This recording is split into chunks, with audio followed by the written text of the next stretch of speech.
एक green green park में एक बड़ा सा पेड़ था। उसी पेड़ पर दो परिंदों ने अपना घर बनाया। एक था रंग बिरंगा गाने वाला तोता और दूसरा था थोड़ा सीरियस थोड़ी कड़क टाइप का कौवा। तोता काँव काँव, फालतू बात नहीं। एक दिन तोते ने अपने नेस्ट में अंडा दे। अब टेंशन शुरू। तोता बोला, ये अंडा मेरा है। कौवा बोला, काँव, ये मेरा है, तू तो बस शो ऑफ कर रहा है। दोनों का झगड़ा इतना बड़ा कि पेड़ हिलने लगा।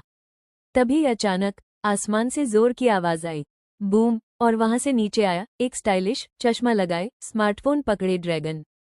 कौवा दोनों ने अपनी अपनी स्टोरी सुनाई। ड्रैगन ने कहा, ओके नो प्रॉब्लम, मेरे पास है मैजिक टॉर्च। उसने अपनी जादुई टॉर्च ऑन की, अंडों पर लाइट मारी। एक अंडे पर हरा दिल चमका, मतलब तोते का। दूसरे पर काला दिल, मतलब कौए का।